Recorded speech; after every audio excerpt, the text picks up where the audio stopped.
Indonesia sebagai negara non-blok memang sudah sepantasnya semakin memperkuat industri pertahanan dalam negeri atau produksi alutsista tempur yang akan digunakan oleh matra TNI di dalam menjaga dan mengamankan wilayah kedaulatan NKRI dari aksi maupun penyerangan yang tak terduga. Namun, siapa sangka jika saat ini industri pertahanan dalam negeri sudah mampu bersaing dengan beberapa negara maju di dunia terkait pengadaan alutsista tempur ketiga matra TNI. Dan bahkan sudah banyak produksi alutsista tempur industri pertahanan dalam negeri atau karya anak bangsa yang sudah digunakan oleh negara lain di berbagai belahan dunia. Misalkan seperti Filipina, Thailand, dan beberapa negara lainnya yang juga memperkuat militernya dengan alutsista tempur karya anak bangsa. Sementara itu, di sisi lain, untuk industri pertahanan dalam negeri terbaru Indonesia yang akan menjadi salah satu alutsista tempur andalan atau karya anak bangsa kali ini, yaitu adalah roket Erhan 122B yang tentu saja sudah mampu membawa hulu ledak yang cukup besar dan mencapai target yang lebih jauh dari versi sebelumnya serta siap menjaga wilayah kedaulatan NKRI dari serangan musuh yang tak terduga. Erhan 122B merupakan kendaraan yang patut dibanggakan sebab Erhan 122B merupakan kendaraan tempur karya anak bangsa dibuat oleh gabungan beberapa badan usaha milik negara atau BUMN. Erhan 122B mampu melindungi Indonesia jika terjadi serangan. Erhan 122B atau Multiple Rocket Launcher System MRLS ini memang patut mendapatkan dukungan serta apresiasi dari masyarakat Indonesia. Sebab dengan alutsista terbaru ini akan semakin memperkuat sistem pertahanan Indonesia. Sementara itu, jika dilihat dari spesifikasinya, Erhan 122B berbobot 60 kg, di mana 18 kg di dalamnya berupa hulu ledak dengan bahan bakar yang menggunakan solid propellant. Namun, setelah dilakukan serangkaian uji coba, roket Erhan 122B dapat melesat hingga kecepatan 2,95 Mach dan dengan sudut peluncuran 50 derajat. Roket ini dapat mencapai jarak tembak hingga 30 km.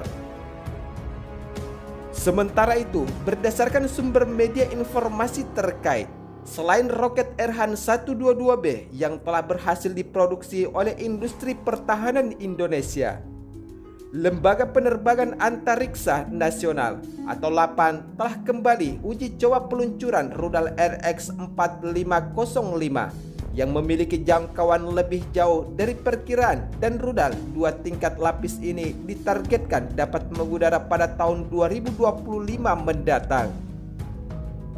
Namun, yang menjadi kebanggaan tersendiri bagi kita adalah salah satu uji terbang kemarin. Jangkauan rudal RX-4505 mampu mencapai target sasaran hingga 84 km dan sedikit lebih jauh dari roket Erhan 122B versi sebelumnya.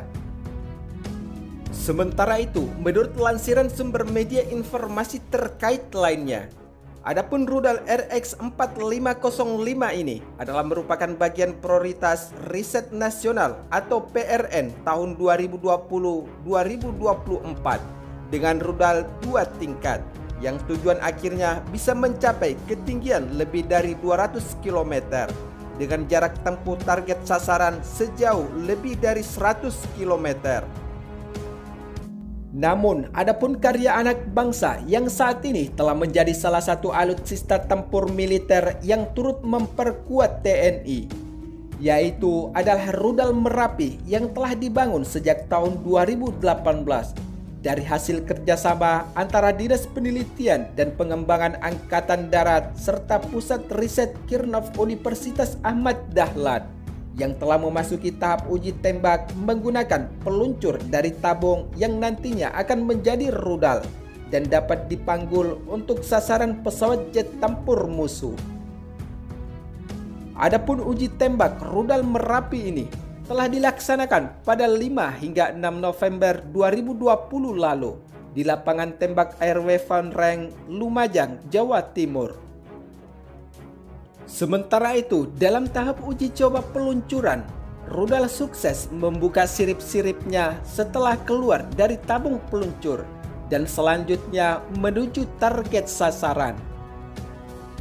Adapun rudal Merapi karya anak bangsa ini dengan kaliber 70 mm tersebut dikenal sebagai rudal yang cukup mematikan bagi sasaran udara seperti pesawat jet tempur, helikopter, drone, dan serangan udara lainnya. Selain itu, rudal Panggul atau Merapi yang telah memperkuat TNI ini terlibat sebagai salah satu alutsista tempur yang cukup sukses digunakan di medan pertempuran. Misalkan perang pada tahun 1980-an antara pejuang mujahidin Afghanistan yang menggunakan rudal Panggul untuk mengalahkan tentara Uni Soviet saat itu. Sementara itu, untuk rudal Merapi karya anak bangsa ini memiliki berat 10 kg dan sistem pendeteksi target sasaran serta memiliki kecepatan yang melebihi kecepatan suara. Sementara itu, di sisi lain, untuk industri pertahanan dalam negeri yang kedua dan siap menjaga dan mengamankan wilayah kedaulatan Indonesia, yaitu adalah radar pasif karya anak bangsa. Menurut sumber media informasi terkait, Badan Penelitian dan Pengembangan Pertahanan atau Balitbang dan Kementerian Pertahanan Republik Indonesia telah berhasil mengembangkan prototipe radar pasif untuk memperkuat keamanan udara dan maritim Negara Kesatuan Republik Indonesia.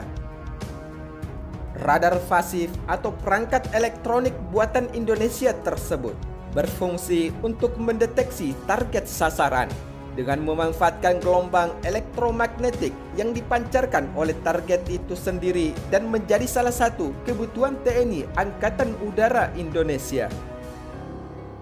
Sementara itu, adapun kecanggihan dari radar pasif karya anak bangsa ini adalah mampu menangkap semua pergerakan target di udara tanpa terdeteksi oleh pihak lawan. Dan bahkan pesawat siluman sekalipun yang telah dirancang untuk mengalihkan pengaturan radar dengan menggunakan teknologi siluman yang sulit untuk dideteksi.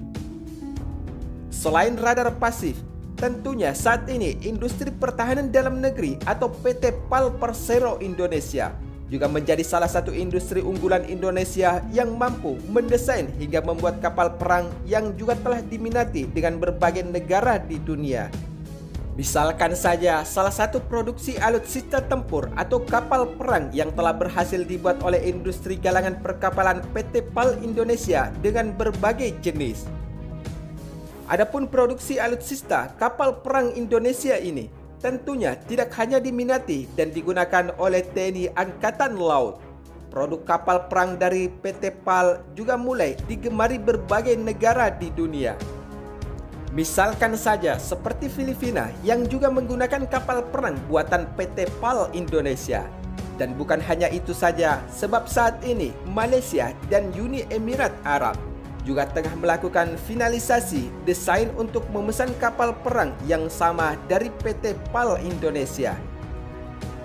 Adapun produksi alutsista tempur kapal perang yang telah berhasil dibuat oleh PT PAL Indonesia memiliki 3 jenis. Salah satunya adalah kapal perang SSP atau Strategic Self Vessel. Kapal perang SSP ini merupakan jenis kapal pengembang dari jenis Landing Platform Dock. Kapal ini memiliki fungsi sebagai kapal pengangkut personel dan alat tempur, mulai dari truk, tank tempur, dan hingga helikopter. Adapun spesifikasi kapal perang PSS karya anak bangsa ini yaitu memiliki panjang 123 meter dan lebar 21,8 meter serta memiliki kecepatan 16 knot dengan ketahanan berlayar selama 30 hari di laut lepas. Yang kedua adalah kapal perang perusak kawal rudal atau PKR yang merupakan salah satu produksi industri pertahanan PT PAL Indonesia. Kapal perang PKR Made in Indonesia ini merupakan kapal perang canggih jenis fregat kelas yang memiliki panjang 105,11 meter, lebar 14,2 meter, dan memiliki kecepatan 28 knot dengan jarak berlayar sampai 5.000 nm pada 14 knot dan ketahanan berlayar selama 20 hari. Adapun kapal perang perusak ini memiliki 4 kemampuan tempur, yakni kemampuan perang antara permukaan dengan tembakan torpedo dan rudal, serta PKR-1 ini dapat menenggelamkan kapal perang musuh. Untuk di udara, dengan senjata yang dimiliki kapal perang PKR ini dapat menghancurkan jet tempur atau pesawat musuh, serta kapal ini bisa difungsikan untuk perang bawah laut. Dan yang terakhir, kemampuan perang kapal ini yaitu mampu melakukan perang elektronika juga dimiliki oleh kapal perang PKR buatan Indonesia ini. Sementara itu, selain kapal perang permukaan, PT PAL Indonesia juga sudah mampu memproduksi kapal selam melalui kerjasama industri pertahanan Korea Selatan. Berdasarkan sumber media informasi terkait, PT PAL saat ini tengah menyelesaikan pembuatan kapal selam pesanan dari TNI Angkatan Laut Indonesia. Dan pembuatan kapal selam oleh PT PAL Indonesia ini merupakan hasil kerjasama dengan Korea Selatan dalam hal transfer teknologi, yaitu kapal selam. Sementara itu, dalam misinya, kapal ini dibuat untuk mengemban tugas menjaga perairan Indonesia dan keutuhan NKRI dari bawah laut. Selain itu, kapal selam yang sedang diproduksi PT PAL Indonesia ini mampu menyelam mencapai 400 hingga 500 meter di dalam air dan dibekali rudal yang mampu menembak jarak jauh serta dengan teknologi yang terbarukan.